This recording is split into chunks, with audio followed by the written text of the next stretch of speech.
Kehidupan berumah tangga tidak semudah kita seperti mengedipkan mata atau seperti membalikkan telapak tangan. Tidak semudah itu. Kehidupan berumah tangga banyak hal yang harus kita perhatikan sampai detail-detailnya. Suami dan istri, pria dan wanita punya pola pemikiran yang berbeda, punya hal-hal yang disampaikan dengan cara yang berbeda juga. Pria lebih ke hal yang logis, yang lebih memunculkan sifat kepriaannya. Wanita atau istri ketika dia ingin menyampaikan sesuatu, dia lebih membawa keperasaannya, ke hatinya. Jadi ketika dua individu ini, pria dan wanita, bertemu dalam rumah tangga, dalam pernikahan, ada hal-hal yang tidak akan bisa diselesaikan dengan mudah, tapi bisa dibuat simple, bisa dibuat sederhana ketika dua individu ini sama-sama dengan rendah hati mau belajar. Nah, keromantisan juga begitu, keharmonisan dalam rumah tangga juga harus terus dibangun. Sama-sama belajar. Tidak hanya sekedar pria atau wanita, suami atau istri mengucapkan I love you. Tidak seperti itu. Jadi kehidupan rumah tangga jangan monoton. Kehidupanmu dalam pernikahanmu jangan kaku gitu ya. Jadi harus santai. Kita bisa menikmati hal-hal yang mungkin orang bilang, kayaknya terlalu lebay ya. Tapi ketika kita sama-sama menikmatinya, ketika kita sama-sama merasa rileks dalam hubungan suami istri, itu harmonis, itu keromantisan. Jadi kita sama-sama belajar, kita sama-sama mau memberikan yang terbaik. Istri dan suami harus belajar bersatu menciptakan keharmonisan dalam rumah tangga. Nah, bagaimana caranya supaya kita bisa memberikan keharmonisan, supaya kita bisa tetap romantis dalam rumah tangga? Yang pertama adalah perlunya sentuhan fisik. Ya, jadi bukan hanya sekadar kata-kata I love you. Sentuhan fisik di sini bukan berarti dalam artian nafsu ya, tapi ketika pria suami menyentuh istrinya secara fisik dengan cinta, dengan tulus, itu ada satu perasaan yang luar biasa yang dinikmati oleh istrinya. Nah, sebaliknya juga begitu. Ketika istri melakukan sentuhan fisik kepada suaminya dengan memeluknya, itu memberikan kekuatan buat si suaminya. Jadi dari hal yang sederhana ini, dengan hanya sentuhan fisik saja, kita bisa membangun keromantisan yang sungguh-sungguh kita idam-idamkan. Sebenarnya gampang, tapi kita harus belajar. Kita harus mau sama-sama. Jangan kaku. Apaan sih sentuh-sentuh, apaan sih pegang-pegang, kan begitu ya. Jadi harus mau belajar supaya kita bisa menikmati pernikahan dalam rumah tangga kita. Tidak ada lagi gap antara pria dan wanita, suami dan istri, tidak ada gap. Jadi harus nikmati dengan santai, dengan rileks. Ya, semuanya harus kita nikmati. Menyentuh dengan cinta, bukan dengan nafsu. Ya, apalagi pria, kalau lagi pengen baru sentuh istrinya, kalau nggak pengen nggak sentuh istrinya. Itu salah ya.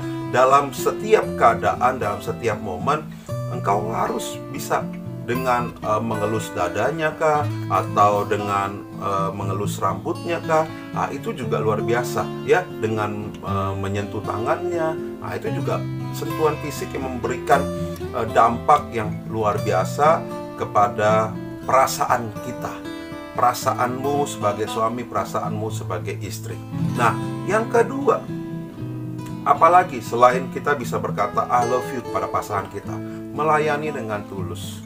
Nah, ketika suamimu mungkin datang dari kerjaannya atau dari hal-hal yang lain, dari luar rumah dia datang, ya layani dengan tulus. Ya, siapkan apa yang dibutuhkan, ya, dengan apa yang bisa istri kerjakan, siapkan yang terbaik. Nah, begitu juga dengan suami. Melayani ini bukan artian kita jadi kalah gitu ya, pamornya kalah. Bukan, tapi suami juga bisa melayani istri. Melayani ketika engkau, mungkin suami bisa masak, ya mungkin ala kadarnya, ya berikanlah surprise dengan melayani masak gitu kan. Nah, suami juga bisa kok cuci piring, nggak ada salahnya. Suami cuci piring, nyapu, ngepel lantai, kan begitu, bersih-bersih di rumah, nggak ada salahnya. Melayani dengan tulus. Ketika kita bisa melakukan itu dalam pernikahan kita, dalam rumah tangga kita, ada perasaan cinta, ada perasaan takjub, ada perasaan kagum dari suami dan juga dari istri. Nah, ini keharmonisan, ini keromantisan. Romantis itu bukan hanya berpikir kita dinner di pinggir pantai gitu kan, diiringi dengan musik-musik yang enak. Enggak. Keromantisan itu seperti ini. Ketika suami istri bisa melayani dengan hati, dengan cinta, dengan tulus, itu menimbulkan perasaan takjub, perasaan hormat, perasaan yang tidak bisa dikatakan dari istri dan juga dari suami. Melayani dengan tulus. Nah, yang ketiga, selain tadi ya berkata-kata I love you aja, berikan hadiah. Kita mungkin berpikir kalau sudah memberikan hadiah, berpikirnya tentang ulang tahun pernikahan atau tanggal jadian gitu kan ya. Enggak, memberikan hadiah itu tidak harus tunggu momen ketika istri kita, suami kita ulang tahun, tidak, atau sedang kita merayakan pernikahan, ulang tahun pernikahan, enggak. Tapi ketika engkau merasa bahwa dirimu diberikan cinta yang luar biasa, ya suami perlulah memberikan hadiah. Tunjukkan bahwa engkau memberikan hadiah itu karena kekagumanmu, karena cintamu kepada istri. Nah, istri juga begitu. Berikan hal-hal yang kecil, hadiah-hadiah yang kecil, tapi sangat berarti buat istri ataupun buat suami. Memberikan hadiah jangan tunggu momen ulang tahun, ya, tapi berikan ketika ada hal-hal yang mungkin diinginkan oleh suamimu, diinginkan oleh istrimu. Ayo coba berikan surprise. Itu juga keromantisan, itu juga membangun keharmonisan dalam berumah tangga. Selanjutnya, selain ketiga hal ini, memiliki waktu bersama, waktu santai, waktu kita menikmati yang namanya we time, waktunya suami dan istri. Ya, keluar dari rutinitasmu sehari-hari. Suami melepaskan penatnya, melepaskan setiap aktivitasnya di kantor, di pelayanan, ya. Istri juga begitu.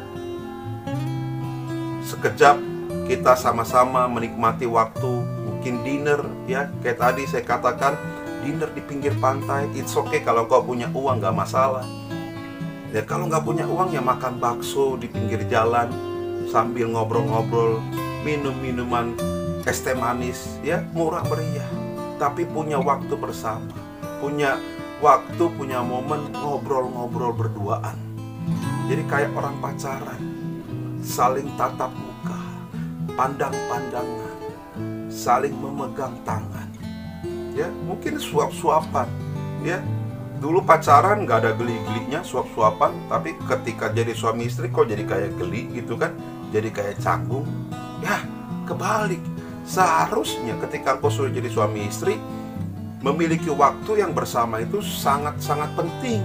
Harusnya itu kita jadwalkan dalam kehidupan berumah tangga, sehingga kita bisa memberikan waktu kita, hidup kita buat pasangan kita. Waktu itu penting. Waktu itu nggak bisa diulang lagi, dan waktu itu nggak bisa dicari. Kita yang harus ciptakan momennya. Kita yang harus memberikan seluruh apa yang kita miliki, waktu kita dengan istri, dengan suami kita sama-sama. Waktu yang bersama ini, waktu yang singkat ini harus kita pergunakan dengan baik.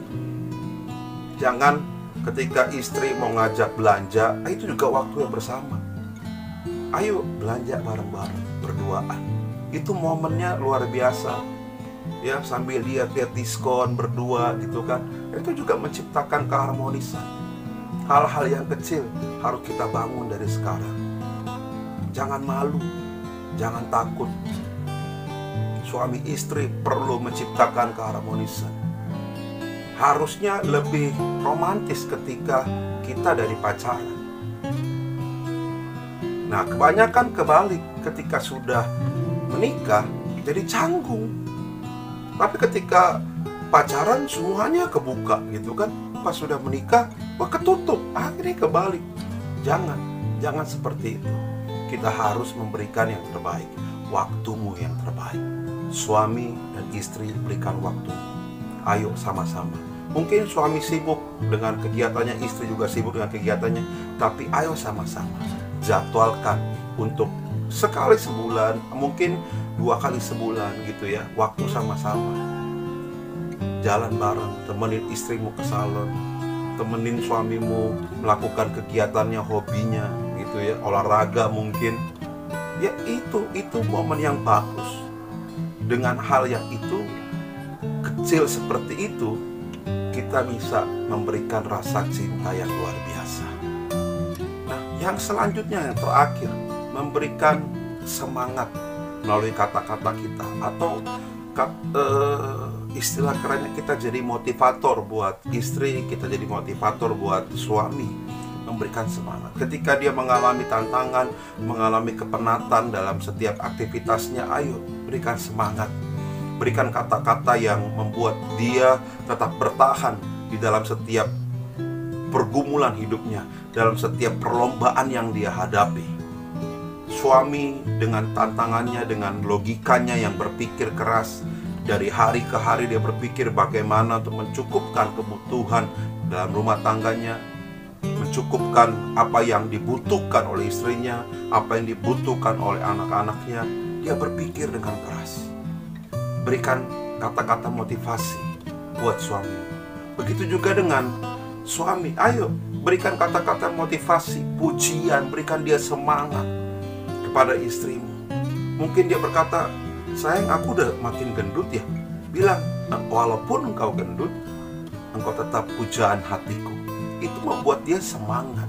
Itu membuat dia tetap bersuka cita dengan keadaannya yang dulu ketika dia masih gadis ramping gitu kan. Ketika dia sudah menikah, punya anak, keadaan tubuhnya sudah berubah.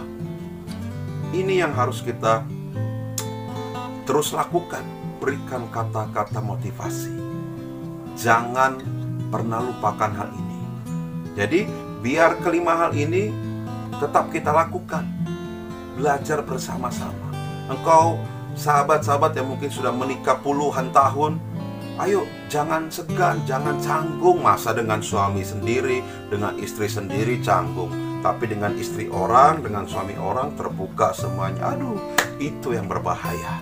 Ya, lakukan dengan suamimu, lakukan dengan istrimu, terbuka, nikmati, rileks dengan mereka, nikmati cinta dalam rumah tangga, sehingga rumah tanggamu diberkati oleh Tuhan, anak-anakmu juga diberkati oleh Tuhan. Dan seluruh apa yang kau pergumulkan, percayalah, ketika ada kesepakatan, ada keharmonisan dalam rumah tangga, Tuhan memberkati rumah tanggamu.